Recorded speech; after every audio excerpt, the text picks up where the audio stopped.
वो जो करबला की कुर्बानी और उसके बाद ये लाल झंडा, इसका मकसद क्या है कि हम जंग के लिए तैयार हैं, अब हम बदला लेने जा रहे हैं, शहादत का समय आ गया, ये मैसेज है। पाकिस्तान की भाई दुश्मनी हमसे है, हिंदुस्तान से, सबको पता है। पाकिस्तान जब अपना न्यूक्लियर बम बना रहा था तो अमेरिका साथ दे रहा था, लेकिन ईरान अगर न्यूक्लियर पावर बनना चाहता है, मिडिल ईस्ट में मुस्लिम पावर न्यूक्लियर पावर बनना चाहती है, तो अमेरिका के पेट में दर्द क्यों हो रहा है? पाकिस्तान को लेकर तो पेट में दर्द नहीं था, ईरान को लेकर क्यों? इजराइल के लिए वो कुछ भी कर सकता है, मतलब भारत के लिए कुछ नहीं, मतलब हम गलतफहमी में हैं कि अमेरिका हमारे साथ है। आप कह रहे, प्रेसिडेंट ट्रंप ने ये साफ साफ कह दिया था कि अमेरिका ने पाकिस्तान को $20 बिलियन की मिलिट्री सहायता दी है। $20 बिलियन, आप इमेजिन कीजिए कितनी बड़ी रकम। इजराइल को तबाह करके ही चैन लेंगे, यानी ट्रंप चाह रहे हैं कि ईरान रिटेलिएट ना करे, उधर ईरान कह रहा है कि हम तबाह करके ही चैन लेंगे, कि जब तक हम इजराइल को तबाह नहीं कर देते हम चैन की नींद नहीं सोएंगे। और इसके कुछ ही देर बाद ईरान ने ठान लिया कि इजराइल को वो तबाह करेगा। अस्सलाम वालेकुम नाज़रीन, जब से ईरान ने इजराइल को सबक सिखाना शुरू किया है तब से पूरे भारत के अंदर जो है एक खलबली से मच गई है। इंडियन सहाफी दीपक कुमार ने एक वीडियो रिकॉर्ड किया है कि एक मुसलमान कंट्री ईरान ने किस तरीके से, जिसके पास एटमी ताकत नहीं है, उसने इजराइल को सबक सिखा दिया है। तो आप उस वक्त से डरे जब पाकिस्तान जो है इंडिया की तबाही मचाएगा। किस तरीके से भारतीय सहाफी जो है वो नरेंद्र मोदी को जो है वो वार्न कर रहे हैं कि तुम रुक जाओ। मुसलमान जब अल्लाह की ताकत के साथ जो है वो निकलता है तो फिर वो नहीं देखता जिंदगी और मौत को, तो फिर लड़ गुजरता है। तो एक ईरान ने सबक सिखाया इस्राइल को, तो उससे सबक सीखना चाहिए और भारत को पाकिस्तान से पंगा नहीं लेना चाहिए। सबसे पहले आपको दीपक कुमार की ये वीडियो दिखाते हैं कि किस तरीके से पूरा भारत इस वक्त मुसलमानों से कांप रहा है, फिर इसके ऊपर रिएक्शन देंगे। दोस्तों, क्या कयामत के दिन करीब आ रहे हैं? अब इतनी बड़ी बात मैं इसलिए कह रहा हूं क्योंकि ये जो दो शख्स हैं इनके इरादे नेक नहीं लगते। जी हाँ, इजराइल के प्रधानमंत्री बेंजामिन नेतन्याहू और अमेरिका के बेअंदाज राष्ट्रपति डोनाल्ड ट्रंप, इरादे नेक नहीं लगते हैं। अब जिस तरह अमेरिका की शह पर इजराइल ने पहली बार ईरान के न्यूक्लियर ठिकानों पर बमबारी की, और जिस तरह ईरान की टॉप मिलिट्री लीडरशिप, जिसमें जनरल हैं, वहां के चीफ ऑफ आर्मी स्टाफ हैं, और इसके अलावा 6 टॉप न्यूक्लियर साइंटिस्ट, इनको आज तड़के खत्म किया, उससे एक बात बिल्कुल साफ है कि मिडिल ईस्ट यानी मध्य एशिया में अब एक बड़ी जंग होने के आसार साफ। और दूसरी तरफ ईरान ने जिस तरह अपनी सबसे पाक मस्जिद पर लाल झंडा फहरा दिया, लाल झंडा का मतलब है कि युद्ध का शंखनाद कर दिया है। और ईरान के जो सर्वोच्च नेता हैं अयातोला अली खमेनी, उन्होंने पब्लिकली कहा है कि अब इजराइल को तबाह करके ही चैन, इजराइल को तबाह करके ही चैन लेंगे। और दूसरी तरफ ट्रंप इजराइल के साथ पूरी तरह खड़े हो गए हैं, और वहीं पुतिन, रशिया के राष्ट्रपति पुतिन, ईरान के साथ खड़े हैं। यही नहीं, इस पूरे ध्रुव में ये जो दो ध्रुव हैं, एक तरफ इजराइल है, ईरान है, एक तरफ रशिया है और अमेरिका है, इसमें और कई देश हैं जो मैं आपको आगे बढ़ाऊंगा, जो अमेरिका के साथ जा रहे हैं, और कुछ देश ऐसे हैं जो ईरान और रूस और चीन के साथ जा रहे हैं। यानी कहीं ना कहीं ये जो युद्ध शुरू हो रहा है ये महायुद्ध में भी तब्दील हो सकता है। और सबसे बड़ी बात यह है कि अरब देश का जो सबसे बड़ा मुल्क है सऊदी अरब, वो भी पहली बार ईरान के साथ खड़ा हुआ दिखाई दे रहा है। यही नहीं, टर्की और कतर भी सोच रहे हैं उस तरफ जाने की। और आप कह सकते हैं कि अरब देश कहीं ना कहीं उनमें ध्रुवीकरण हो रहा है। और सबसे इंपॉर्टेंट डेवलपमेंट ये है कि कुछ ही दिन पहले, इस हमले के कुछ ही दिन पहले, सऊदी अरब के रक्षा मंत्री पहली बार तेहरान गए, ईरान की राजधानी गए, और वहां उनकी मिलिट्री अलायंस को लेकर ईरान के सर्वोच्च नेता खमेनी, अयातोला अली खमेनी से लंबी बातचीत हुई। दोस्तों, जो सबसे बड़ा सवाल है कि क्या मिडिल ईस्ट में, खाड़ी देशों में, अरब में युद्ध होने के आसार हैं, युद्ध शुरू होने जा रहा है? क्योंकि इजराइल ने हमला किया है, उसके बाद ईरान हमला करने जा रहा है। ट्रंप ने कह दिया है कि ईरान जो है तैयार हो जाए, क्योंकि अगला हमला जो इजराइल का होगा वो कल्पना से परे होगा। यानी ट्रंप चाह रहे हैं कि ईरान रिटेलिएट ना करे, उधर ईरान कह रहा है कि हम तबाह करके ही चैन लेंगे। सवाल इस बात का है कि क्या ये जो युद्ध होने जा रहा है ये आगे चलकर महायुद्ध में तब्दील हो सकता है, पूरी दुनिया को कहीं ना कहीं इन्वॉल्व कर सकता है। ईरान के जो सर्वोच्च नेता हैं खामेनी, उन्होंने ऐलान किया, सार्वजनिक ऐलान किया कि जब तक हम इजराइल को तबाह नहीं कर देते हम चैन की नींद नहीं सोएंगे। और उसके कुछ ही देर बाद डोनाल्ड ट्रंप, जी हाँ, बेअंदाज राष्ट्रपति डोनाल्ड ट्रंप, इनका स्टेटमेंट आया। उन्होंने कहा कि या तो ईरान डील कर ले न्यूक्लियर को लेकर, अपने न्यूक्लियर मिशन को यहीं समाप्त कर दे, वरना जो अगला अटैक होगा, अगला हमला होगा, वो कल्पना के परे हो। यानी कुल मिलाकर एक युद्ध या महायुद्ध की भूमिका तैयार होती हुई दिख रही है। अब दोस्तों, होने क्या जा रहा है? क्या वाकई महायुद्ध के आसार दिख रहे हैं? क्योंकि ईरान ने ठान लिया कि इजराइल को वो तबाह करेगा, उधर अमेरिका और इजराइल ने ठान लिया है कि वो किसी भी तरह से सारे न्यूक्लियर एसेट्स, मिलिट्री एसेट्स, उसको खत्म करेंगे ईरान के। अब इस तरह की सिचुएशन है जहां सऊदी अरब, कतर, टर्की कुछ और सोच रहे हैं, पहली बार वो झुक रहे हैं ईरान की तरफ। उधर रूस और चाइना भी ईरान के साथ खड़ा हुआ है। इधर पश्चिमी यूरोप में कई ऐसे देश हैं जो अमेरिका और इजराइल के साथ खड़े हैं। कुल मिलाकर स्थिति जो मैं कहूं, ऐसा लग रहा है जैसे वाकई कयामत आने जा रही है, ऐसा लग रहा है। गिलानी साहब, ये जो अचानक, हालांकि अचानक मैंने शब्द सही नहीं कहा, ये जो एकदम से हमने देखा कि जिस वक्त ईरान और अमेरिका की बातचीत हो रही न्यूक्लियर पे, इजराइल अटैक कर देता है और टॉप मिलिट्री लीडरशिप जो है वो उसकी जो है तबाह कर देता है ईरान की।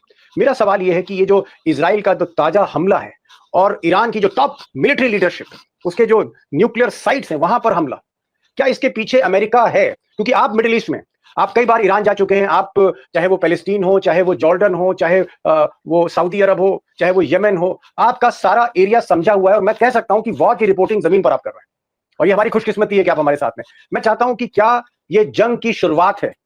जो आज जिस तरह से इजराइल ने अटैक किया, ये वाकई एक सरप्राइज था पूरे रीजन के लिए। हाँ, अमेरिका को कल बता दिया गया था, कल रात को अमेरिका को बता दिया गया था कि हम इजराइल ने कि वो हमला कर रहे हैं, और ये बताया अब कि अब इजरायली कैबिनेट ने उसको ट्यूसडे को उसको अप्रूव कर दिया था, लेकिन उन्हें टाइम उन्होंने प्राइम मिनिस्टर के ऊपर छोड़ा था और उन्होंने आज चूज किया। और इससे उन्होंने जो ना एक तरह से समझें कि आप एक तरह से कहते हैं कि एक ही पत्थर से जो है दो जानवर, हिटिंग द टू मारना, उन्होंने टॉक्स होने वाली थी अमेरिका और ईरान की, उसको आप खत्म कर दिया। और उसके अलावा जो है ईरान की जो मिलिट्री लीडरशिप की जिसकी आप बात कर रहे हैं, उसको उन्होंने खूब नुकसान पहुंचाया। लेकिन अगर आप इसमें हैरत की बात यह है कि न्यूक्लियर साइट्स या न्यूक्लियर के जो एक्चुअल न्यूक्लियर रिएक्टर्स हैं उनको कुछ ज्यादा नुकसान नहीं पहुंचा है, क्योंकि कोई रेडिएशन किसी भी जो सीटीबीटी के जो सेंटर्स हैं यहाँ अराउंड मिडिल ईस्ट में, उनमें किसी ने भी रेडिएशन की अभी तक रिपोर्ट नहीं किया कि रेडिएशन किसी लेवल से ज्यादा है। लिहाजा नांट्स का जो मिलिट्री जो है उसमें बताया जाता है कि रिएक्टर चूंकि काफी अंडरग्राउंड है इसलिए उसको शायद नुकसान नहीं पहुंचा, लेकिन वो पूरा और ग्राउंड जो जितनी भी फैसिलिटी उसकी वो पूरी नष्ट हो चुकी है। और लेकिन बाकी न्यूक्लियर रिएक्टर जैसे इस्फहान में जो मिसाइल उसको निशाना बनाया गया है, लेकिन वहाँ इनका एक मिलिट्री रिएक्टर्स हैं। बाकी जगहों पर जो मिलिट्री एज सच आप इसलिए जो कह रहे हैं कि इसका जो ऑब्जेक्टिव अगर ईरान को नीचा दिखाना था, अगर ईरान की मिलिट्री लीडरशिप को खत्म करना था, तो वो ऑब्जेक्टिव तो हो गया पूरा फिर इजराइल का। लेकिन ये ऑब्जेक्टिव की इससे जो है वो न्यूक्लियर उनका जो न्यूक्लियर आर्सेनल बनाने का या न्यूक्लियर एनरिचमेंट का जो प्रोसेस था वो रुक जाएगा, उसमें बिल्कुल संदेह है वो शायद नहीं रुक पाएगा, क्योंकि इसने जो है 60% जो कह सकते हैं एनरिचमेंट हासिल कर दिया था ईरान ने। अभी बॉम्ब बनाने के लिए 90% एनरिचमेंट चाहिए। तो अब ये किसी तरह अब ये जो है इस ऑब्जेक्टिव जो है इसका जो है, मुझे लगता है कि इजराइल या अमेरिका या कोई भी इस ऑब्जेक्टिव को हासिल कर पाया कि वो इससे जो है ईरान का जो न्यूक्लियर की तरफ जाने का जो रास्ता जो वो बंद हो जाए, वो बिल्कुल बंद हो जाएगा। जी, एक चीज गिलानी साहब पूछना चाहूंगा। आपने सही कहा कि टारगेट जो था वो पूरी टॉप मिलिट्री लीडरशिप खत्म करना था, और एक ऐसे मौके पर इजराइल ने हमला किया जब न्यूक्लियर पर ईरान और अमेरिका की बातचीत हो रही थी। एक अच्छी खबर आपने ये दी कि कोई भी न्यूक्लियर रिएक्टर्स हैं उस पर असर नहीं हुआ है, क्योंकि जमीन के बहुत नीचे है। मैं एक चीज और पूछना चाह रहा हूँ, हिंदुस्तान में जो लोग आपको देख रहे हैं, ये जो मस्जिद है, जामकरन मस्जिद है ईरान में, उस पर जो ये जो लाल झंडा जो फहराया गया है, ये जो लाल झंडा है ये कोई क्रांति है? इसका मकसद क्या है, ये जो लाल झंडा फहराया गया? जो लाल झंडा जो है इसका एटलीस्ट जो शिया सेक्ट ऑफ इस्लाम जो है उसमें उसका खासा एक सिग्निफिकेंस है, खासा महत्व है। ये लाल झंडा जो है इसको सिग्निफाई करता है जो एक बैटल हुई थी करबला में, जो उसको सिग्निफाई करता है, जो करबला का जो इराक में जो वहां पर जो दरगाह है हुसैन की जो, तो उसका ये, क्योंकि उस वक्त जो कहते हैं कि उस वक्त जो शहीद जो मरे हुए थे उनकी जो खून जो है इमाम हुसैन साहब, ये लिहाजा इसका वो सिग्निफिकेंस है, खासतौर पर जो शिया सेक्ट जो मानने वाले हैं। नहीं तो क्या गिलानी साहब, ये जो इमाम हुसैन की याद, वो जो करबला की कुर्बानी और उसके बाद ये लाल झंडा, इसका मकसद क्या है? कि हम जंग के लिए तैयार हैं, अब हम बदला लेने जा रहे हैं, शहादत का समय आ गया, ये मैसेज है? एग्जैक्टली, इसका मैसेज यही है। एक तरह से ऐसा कह सकते हैं कि जिस तरह से एक वॉर क्राई होती है, वॉर क्राई एक तरह से ये वॉर का एक सिंबल है, वॉर का एक सिंबल है ये, जो हमारे यहाँ हिंदी में कहते हैं शंखनाद। शंखनाद, जी। तो शंखनाद कर दिया। गिलानी साहब, इस वक्त मैं दोस्तों को बता दूं कि मिडिल ईस्ट में है और ईरान और इजराइल के कन्फ्लिक्ट, इजराइल और पैलेस्टाइन के कन्फ्लिक्ट उसको कवर कर रहे हैं, जमीन पर कवर कर रहे हैं। अक्सर ये मिडिल ईस्ट के किसी न किसी मुल्क में होते हैं। ये इस वक्त अंकारा में है, टर्की में है। उससे पहले हिंदुस्तान में थे और हिंदुस्तान में भी इन्होंने रिपोर्टिंग करी है, तभी से मैं इनको जानता हूँ। मैं जरा अब पांडे जी के पास जा रहा हूँ, ओंकारेश्वर पांडे जी। ओंकारेश्वर जी, भाई आपकी निगाहें तो ऊपर से देख रही, जमीन से तो ये गिलानी साहब हैं, आप ऊपर से सारी चीजें देख रहे हैं, बर्ड्स आई व्यू कहते हैं। क्या आपको लगता है कि ये जो कुछ हो रहा है मिडिल ईस्ट में, जिस तरह से इजराइल ने हमला किया, उसकी टॉप मिलिट्री लीडरशिप इजराइल ने खत्म करी, उसके बाद गिलानी साहब ने कहा कि ईरान ने वो जो लाल झंडा है वो फहरा दिया, शंखनाद कर दिया युद्ध का, क्या हम इसे माने कि अमेरिका भी इसमें इन्वॉल्व होगा आगे पीछे? और अगर अमेरिका इन्वॉल्व होता है इस जंग में, तो हो सकता है, मैं छोटे मुंह बड़ी बात कह रहा हूं, क्या फिर तीसरा विश्व युद्ध जैसी स्थिति हो सकती? कई देश फिर हम देखेंगे आगे पीछे खड़े हैं, कुछ देश इजराइल के पीछे, कुछ ईरान के पीछे। एक ऐसी सिचुएशन बन सकती है अगर ये जंग बढ़ी। बहुत बड़ा फ्लैश पॉइंट जो है वो हो गया है दीपक जी। अभी हाल के दिनों में हम लोगों ने रूस में देखा, जहां यूक्रेन ने रूस के एक साथ 40 से ज्यादा विमान उड़ा दिए। वो एक ऐसा मौका था जिसको कहा गया कि पर्ल हार्बर से बड़ा मौका है, और आज नहीं तो कल उसका रूस जो है बदला लेगा। उसके बाद उसने सीज फायर वगैरह की बातें यूक्रेन के साथ खत्म कर दी। अब ये दूसरा मौका है जो विश्व को ये बतला रहा है कि हम तीसरे विश्व युद्ध की तरफ जा सकते हैं। आज जो अयातुल्लाह खुमैनी ने वहां से जो संदेश दिया है, उसने लिखा है कि अब हम नहीं बोलेंगे, अब हमारी ताकत बोलेगी।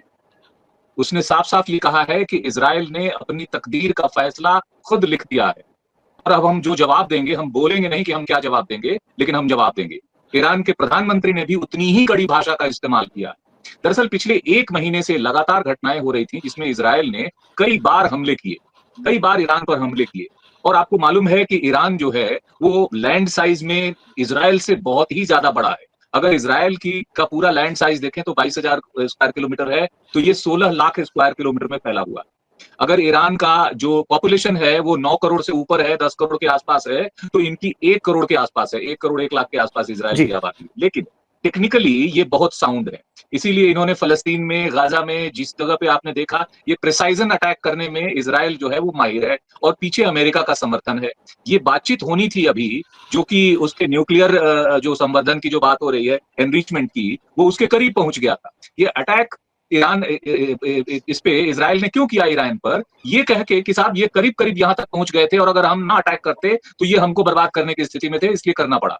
ये अलग बात है कि उनके प्रिसाइजन अटैक के बावजूद ईरान के टॉप मिलिट्री कमांडर्स तो मारे गए हैं, चीफ ऑफ डिफेंस स्टाफ मारा गया, उसके नीचे के 2-3 और लोग मारे गए, 2-3 न्यूक्लियर साइंटिस्ट मारे गए हैं, 2-3 सिविलियन मारे गए हैं। उन सिविलियंस का नाम नहीं लिया जा रहा है, लेकिन वो भी बहुत ही सिग्निफिकेंट लोग हैं जो मारे गए हैं। तो एक तरह से वहां के लीडरशिप को खत्म किया है इजराइल ने। अब बारी है ईरान की। ईरान इसका कैसा जवाब देगा, ये हम लोगों ने उस समय देख लिया था, जिस समय हमास के साथ और फिलिस्तीन के साथ गाजा पर जो हमले हो रहे थे, एक साथ 100 मिसाइल दागे थे ईरान ने। ईरान से इजराइल का जो डिस्टेंस है जो है वो करीब 1600 किलोमीटर है।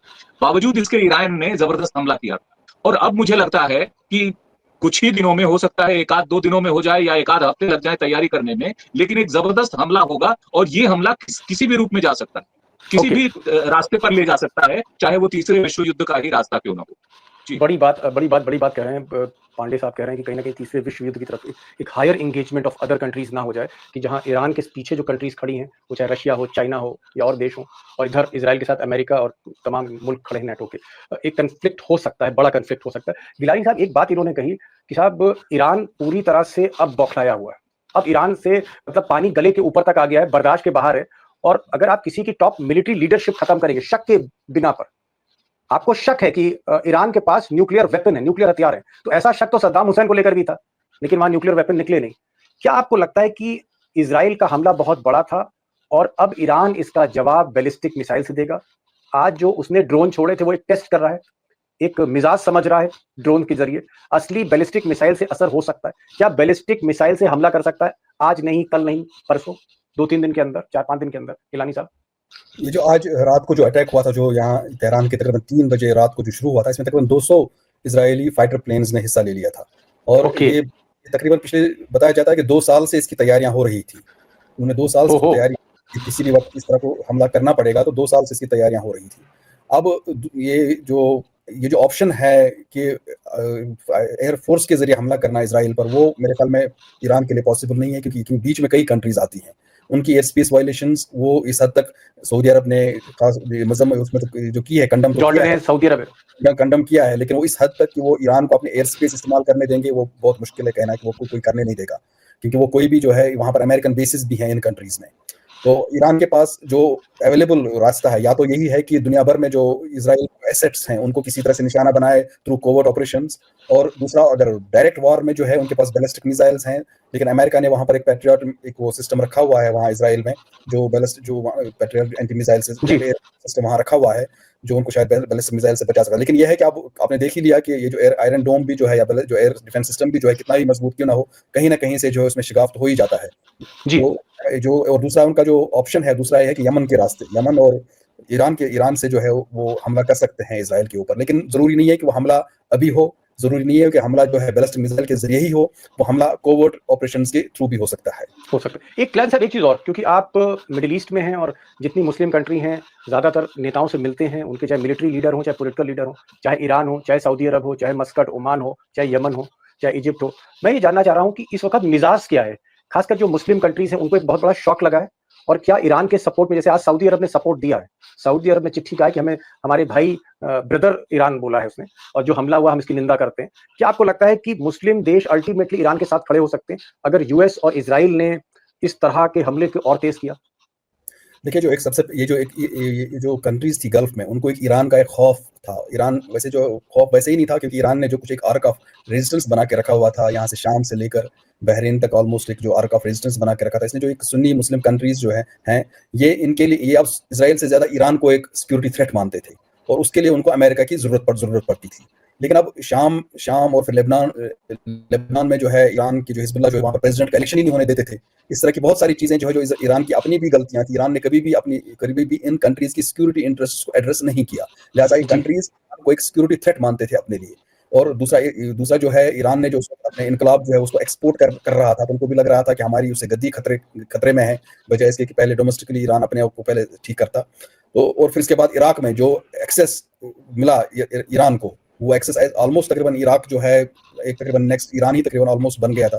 तो लिहाजा इनको एक थ्रेट था। वो जब गाजा की जंग हुई या उसके बाद उसके जो कास्केडिंग इफेक्ट्स हुए, जो जिसमें सीरिया और जिसमें जो लेबनान से ईरान को निकलना पड़ा, तो वो security threat in gulf Nations के लिए अब कम हो गया, और दोबारा जो उनका सिक्योरिटी थ्रेट जो है ना, दोबारा इजराइल की तरफ अब दोबारा मतलब आप ये कहना चाह रहे हैं, मैं थोड़ी सी बात आसानी से कर दूं, आप ये कह रहे हैं कि ईरान चाहे सऊदी अरब की बादशाहत हो, सल्तनत हो, चाहे यूएई हो, चाहे कुवैत हो, चाहे बहरीन हो, चाहे फिर ओमान हो, इनके बादशाहों के लिए सल्तनत के लिए एक तरह का खतरा था।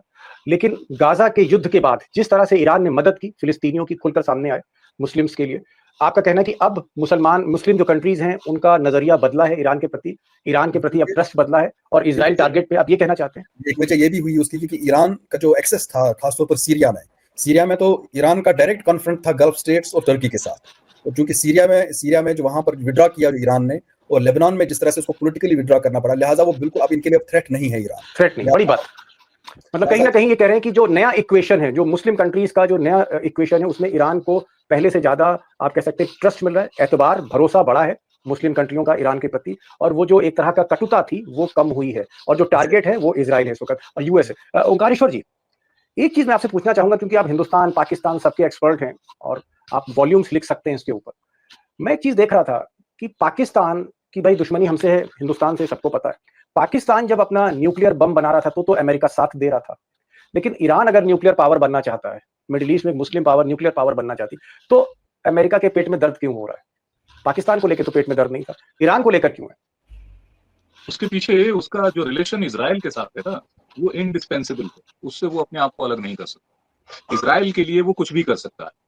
मतलब भारत के लिए कुछ नहीं, मतलब हम गलतफहमी में हैं कि अमेरिका हमारे साथ है, आप कह रहे? प्रेसिडेंट ट्रंप ने ये साफ साफ कह दिया था कि अमेरिका ने पाकिस्तान को $20 बिलियन की मिलिट्री सहायता दी है। $20 बिलियन, आप इमेजिन कीजिए कितनी बड़ी रकम। उसके F-16 विमानों का बेड़ा वहां खड़ा है, जिसको भी सिर्फ ये कहना है कि ठीक है आप इसको यूज कर सकते हो। वो तो अभी चाइनीज विमानों का इस्तेमाल कर रहा है।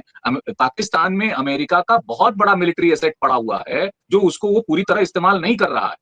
कल को वो कर सकता है। ये उसके पास एडिशनल जो पैसे हैं, जो धन है, जो रिसोर्सेज हैं, वो तो है ही है। इजराइल के मामले में वो वहां नहीं चाहता कि समूचे मिडिल ईस्ट कंट्रीज में, अब 18 कंट्रीज हैं मिडिल ईस्ट में, 50 करोड़ की आबादी है। विश्व की आबादी से 4.6% ही होगा, लैंड भी इतना ही 5-6% का के आसपास लैंड होगा, कोई बड़ा नहीं है। लेकिन ये स्ट्रेटेजिकली बहुत इंपॉर्टेंट रीजन है। वहां पर वो चाहता है कि हमारी प्रेजेंस इजराइल के रूप में बनी रहे और इजराइल का डोमिनेंस बना रहे। इसलिए वो इजराइल को तो पूरा समर्थन देता है, लेकिन ईरान को किसी भी सूरत में वो ज्वाइंट कॉम्प्रिहेंसिव जो डायलॉग के लिए बात वो बनी, कमेटी बनी, उससे 2015 में बनी, 2018 में प्रेसिडेंट वो अमेरिका उससे बाहर हो गया। फिर E3 कंट्रीज ने उसको आगे ले जाने की कोशिश की, यूरोपियन कंट्रीज ने। लेकिन अब तो ये खत्म हो चुका है। अब ये बातचीत आप उसको ईरान को इतना दबा रहे हैं, कह रहे हैं कि नहीं तुम 3.6% से ज्यादा यूरेनियम बना नहीं सकते हो, और इजराइल कह रहा है कि हमारी जानकारी में ये 60% से ज्यादा बना चुके हैं। विद इन अ मंथ ये 10 मिसाइल बना सकते हैं ईरान का, उसका न्यूक्लियर मिसाइल। बड़ी बात आपने कही, आपने कहा कि पाकिस्तान में इसलिए न्यूक्लियर बम बनता गया क्योंकि अमेरिका को कोई सच्ची मोहब्बत थी नहीं, दिल लगी थी हिंदुस्तान के साथ। मोहब्बत जो सच्ची है अमेरिका को, वो इजराइल से है, और इस सच्ची मोहब्बत की बिना पर ईरान को वो न्यूक्लियर ताकत नहीं बनने दे रहा है। तो कहीं ना कहीं जो मोहब्बत है, एक जो आप कह सकते हैं जो रिश्ते हैं अटूट हैं इजराइल और अमेरिका के, इसलिए अमेरिका के पेट में दर्द हो रहा है। मैं एक चीज आखिरी सवाल करना चाहूंगा गिलानी साहब, मिडिल ईस्ट के आप मास्टर हैं, ऐसा कोई मुल्क नहीं, ऐसा कोई नेता नहीं जिसको आप जानते ना हो, और आप बरसों से वहां पर रिपोर्टिंग कर रहे हैं जंग की।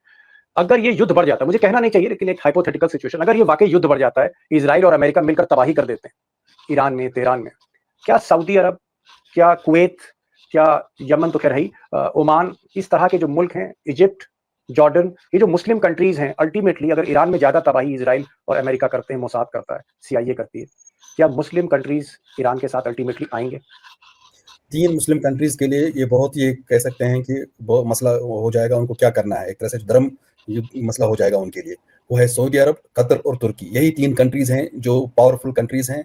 और अगर ईस्टर्न मेडिटेरियन आप देखें, ईस्टर्न मेडिटेरियन में एक तरफ अगर इजराइल है तो दूसरी साइड पर तुर्की ही है जो एक मिलिट्री पावर है। तो ये इनका जो है ये क्या करते हैं वो बहुत मैटर करेगा, और उनके लिए तो बहुत ही धर्म संकट का मसला हो गया है अब, क्योंकि यही इन्हीं कंट्रीज में अमेरिका की बेसिस भी हैं। तुर्की में नॉर्दर्न मोस्ट फ्लैंक जो है नाटो का वो यहाँ तुर्की में है, कतर में इसकी बेस है सेंटकॉम की। तो लिहाजा ये जो है ये एक बहुत बड़ा एक मसला हो जाएगा इन 3 कंट्रीज के लिए, और यही 3 कंट्रीज मैटर भी करती हैं यहाँ पर इस रीजन में मिलिटरीली। ओके, बड़ी बात कही। गिलानी साहब कह रहे हैं, इफ्तिकार गिलानी कह रहे हैं कि टर्की एक मिलिट्री पावर है मिडिल ईस्ट यूरोप के एंट्रेंस पर। टर्की, कतर पैसे वाला मुल्क है, टेक्नोलॉजी उसके पास है, मीडिया उसके पास है, और सऊदी अरब के पास सब कुछ है।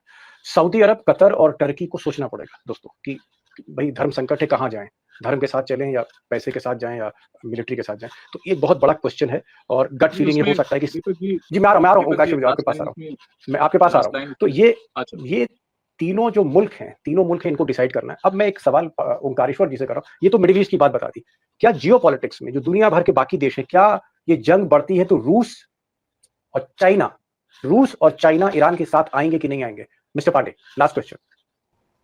देखिए, रूस और चाइना पहले से ईरान के साथ खड़े हैं। यही 2 कंट्रीज हैं जो इजराइल के एक्शंस को स्वीकार नहीं कर रहे हैं। हालांकि दोनों ने अभी उस तरह से रिएक्ट नहीं किया है। चाइना ने भी संतुलित तरीके से बात कही है कि भाई जंग नहीं करना चाहिए, शांति से अपनाना चाहिए। लेकिन पिछले काफी समय से मैं देख सकता हूं कि ईरान ही नहीं, समूचे मिडिल ईस्ट में चाइना ने अपने रिलेशन डेवलप किए। उसी तरह रशिया ने भी अपने रिलेशन डेवलप किए हैं, और जहां जहां उसकी समस्याएं थी उसको दूर करने की कोशिश की है। तो ये 2 कंट्री ऐसे हैं जो ईरान के साथ खड़े हो सकते हैं। ईरान के साथ जो इस्लामिक कंट्रीज जो हैं, OIC के कंट्रीज, उनमें कई महत्वपूर्ण कंट्रीज के साथ उसकी प्रॉब्लम शिया और सुन्नी वाली है। इस वजह से भी जो है वो उसके साथ पूरी तरह नहीं आ पाते, और उसमें पूरा का पूरा इन्फ्लुएंस अमेरिका का है। वो नहीं चाहते कि इस लड़ाई में, झगड़े में पड़े, और इसके पीछे जो है आप देखिए ना, 79 से पहले तो इसी ईरान के बहुत अच्छे रिलेशंस थे इजराइल के साथ। लेकिन 79 में जब उसने वहां पे तख्ता पलट हुआ और इस्लामिक उसकी बात आई, फिर उसने फलस्तीन का समर्थन करना शुरू किया, सारी लड़ाई वहां से शुरू होती। सीधे सीधे अगर कहें तो इजराइल और ईरान की अपनी कोई लड़ाई नहीं, वो लड़ाई फलस्तीन की, गाजा की, इस्लाम की दूसरे वजहों से है। और वो लड़ाई लड़ाने वाला अमेरिका है। वो चाहता है कि यहाँ पर जंग होती रहे ताकि हथियार बिकते रहें। ये है सिचुएशन वहां। बहरहाल एक तस्वीर जो खींची है ओंकारेश्वर पांडे ने, उन्होंने कहा कि चाइना और रूस पहले से ही ईरान के पीछे खड़ा है। इफ्तिकार गिलानी कह रहे हैं, अंकारा टर्की से इस वक्त लाइव, ये कह रहे हैं कि सऊदी अरब, कतर और टर्की, ये जो 3 पावर्स हैं इस वक्त स्ट्रैटेजिक पावर्स हैं मिडिल ईस्ट की, इनको सोचना पड़ेगा। और मुझे ऐसा लगता है कि कहीं ना कहीं अगर इजराइल का जुल्म बढ़ता है या अमेरिका ज्यादा तबाही करता है, तो हो सकता है कि जो शिया सुन्नी की लाइन है ये भी खत्म हो जाए, और कहीं ना कहीं इंसानियत की वजह से सबको ईरान के पीछे खड़ा होना पड़े, चाहे वो सऊदी अरब हो, कतर हो। जहाँ तक हिंदुस्तान की बात है, हिंदुस्तान के लिए बड़ी एक ऐसी स्थिति है जहाँ ईरान से हम तेल लेते हैं, इजराइल से टेक्नोलॉजी लेते हैं, वेपन्स लेते हैं। हिंदुस्तान के लिए भी एक अग्नि परीक्षा होगी कि कैसे क्या करें। लेकिन मुझे लगता है कि अल्टीमेटली कहाँ तबाही ज्यादा होती है। जी नाज़रीन, आपने वीडियो क्लिप देखा कि किस तरीके से इस वक्त पूरे भारत के अंदर खलबली मच चुकी है कि पाकिस्तान से अब पंगा नहीं लेना, क्योंकि पूरी दुनिया के सामने एक इबरत का निशान बन गया है वो इसराइल, जो पूरी दुनिया के अंदर बिला खौफ जो है वो निकल पड़ता था और जहां चाहता था जुल्म की इंतहा कर देता था। लेकिन इस वक्त उसने पंगा उस कौम से लिया है जो अल्लाह का नाम लेकर इस वक्त मैदान में उतर आई है, जिसके पास कोई एटमी ताकत नहीं है, और उसने इसराइल को सफाई हस्ती से मिटा दिया है, और उसकी जो चौधरी पंथ था वो निकाल कर फेंक दिया है, और उसके मुंह पर तमाचे मारे हैं। कई शहर तबाह हो गए हैं, सत्यानाश हो गए हैं। लोग जो है वो सड़कों पर निकल आए हैं कि हम किसी सूरत इस मुल्क में रहना पसंद नहीं करेंगे। नेतन्याहू जो है मिन्नतें कर रहे हैं, बूट चाटने पर आ गया कि हमसे मुज़ाकरात करें। लेकिन इस वक्त ईरान का जो नुकसान हुआ है उस नुकसान के बदले में जो है वो मुसलमान खड़े हो गए हैं, और जो इसराइल के लोग हैं, वो अफवाज के जितने भी लोग हैं, वो भी रिजाइन करके वहां से जा रहे हैं कि हम किसी सूरत ये जंग नहीं लड़ेंगे। इस वक्त पूरी दुनिया की नजरें ईरान के ऊपर है कि ईरान किसी सूरत जो है वो रुक जाए और ये हमले बंद कर दे। लेकिन इस वक्त मुसलमान जो है वो खड़े हो गए हैं, और जो जुल्म जो है फलस्तीन मुसलमान भाइयों के साथ हुआ था, और आज जब ईरान से मिसाइल जो है दाखिल जाते हैं वो इसराइल की तरफ से, तो वो होते हुए जाते हैं फलस्तीन से। तो जब फलस्तीन के लोग जो है आसमान की तरफ देखते हैं कि वो उड़ते जा रहे हैं और इसराइल को तबाह कर रहे हैं तो अल्लाह अकबर के नारे लगती हैं, सदाएं गूंजती हैं कि अल्लाह की मदद आन पहुंची है। जो कई सालों से, कई महीनों से जो है जुल्म फलस्तीनियों पर हो रहा था, तो इस वक्त अल्लाह की मदद आन पहुंची है। तो ये सिचुएशन है कि इससे सबक सीखकर पूरा भारत कांप उठा है और पाकिस्तान से पंगा ना लेने का जो है वो इंडिया दे रहे हैं नरेंद्र मोदी को कि अगर तुमने पंगा लिया तो जिस तरीके से ईरान ने सफ़े हस्ती से इसराइल को मिटा दिया है, तो वही हाल भारत का होगा और पाकिस्तान इसी तरीके से मारेगा जिस तरीके से ईरान ने हाल कर दिया है। मज़ीद इस तरह की इंटरेस्टिंग वीडियोस देखने के लिए हमारे यूट्यूब चैनल न्यूज़ ट्रायंगल को लाइक, चैनल को सब्सक्राइब जरूर कीजिएगा।